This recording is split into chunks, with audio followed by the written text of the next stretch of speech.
Me Vaishnavi Jagdish More from Sojar college of pharmacy Khandi. Doctor Babasaheb आंबेडकरांच्या 133व्या जन्मदिनानिमित्त राज्यस्तरीय वक्तृत्व स्पर्धा घेण्यात येत आहेत. त्यातील माझ्या विषयाचे नाव आहे डॉक्टर बाबासाहेब आंबेडकर आधुनिक भारताचे जन्म.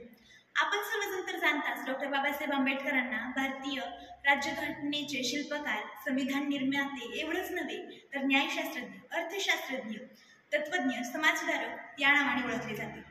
भारतीय बौद्ध धर्माचे पुनरुज्जीवक अशीही त्यांची ओळख आहे. डॉक्टर बाबासाहेब आंबेडकरांनी शिक्षणावर भर दिला आहे. त्यांच्या मते शिक्षण हे वाघिणीचं दूध आहे. जो ते प्राशन करेल तो वाघासारखा गुरगुरल्याशिवाय राहणार नाही.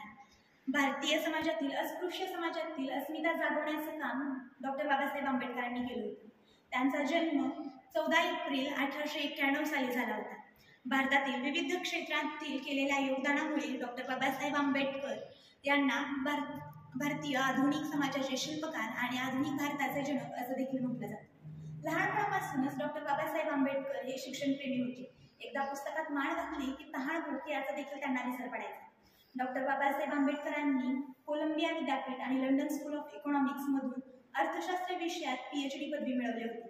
परदेशातून अर्थशास्त्र विषयात PhD पदवी मिळवणारे भारतीय डॉक्टर बाबासाहेब आंबेडकर होते.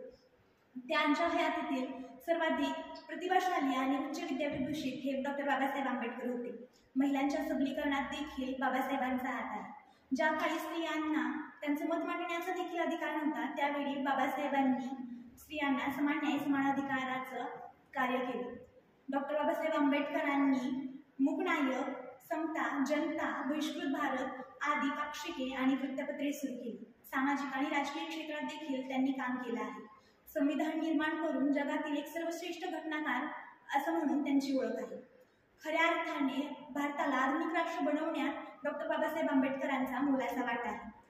पाहायला गेलं तर आधुनिकता ही कालवाचक संज्ञा नसून मूल्यवाचक संज्ञा आहे.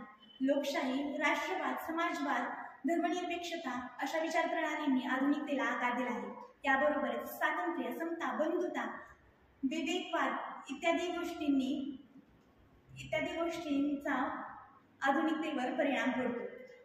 आधुनिकता ही प्राथमिकता मूल्यांशी संबंधित आहे. आधुनिक काळातील व्यक्ती मुलीचा जन्म हा अपराध मानून गर्भपात करत असतील तर ते मध्ययुगीन वा रानटीच ठरतात. आणि मध्ययुगीन काळातील शिवाजी महाराज राज्यकर्ते त्यांच्या कार्यामुळे आधुनिक ठरतात. बाबासाहेब आंबेडकरांचं शिक्षण हे युरोप आणि अमेरिकेत झाले असल्यामुळे पाश्चिमात्य संस्कृतीचा, विचारप्रणालींचा परिणाम बाबासाहेबांवर होता. जातीयवाद याच्या माध्यमातून भारतीय समाजाचे निदर्शन बाबासाहेबांना झाले. या मागास आणि जुनाट समाजाला बदलवण्यासाठी स्वातंत्र्य, समता, बंधुता याच मूल्यांशी बाबासाहेबांनी कार्य केले. हे सर्व ध्येय त्यांनी संविधानाच्या माध्यमातून पूर्ण केले. बाबासाहेब म्हणतात, 100 दिवस शेळी म्हणून जगण्यापेक्षा एक दिवस वाघ म्हणून जगा. मानाने जगा, स्वाभिमानाने जगा, कारण पुन्हा जगणे नाही. शिका, संघटित व्हा, संघर्ष करा या त्यांचा संदेश आजच्या पिढीला देखील तितकाच मार्गदर्शक ठरतो. भारतरत्न हा सर्वोच्च नागरिक पुरस्कार बाबासाहेबांना मिळाला होता. बाबासाहेब आंबेडकर हे 6 डिसेंबर 1956 रोजी या जगाचा निरोप घेतला. जरी ते आज आपल्यात नसले तरी त्यांचे विचार आणि कल्पना अत्यंत प्रतिभाशाली आहेत. जाता जाता मी एवढंच म्हणू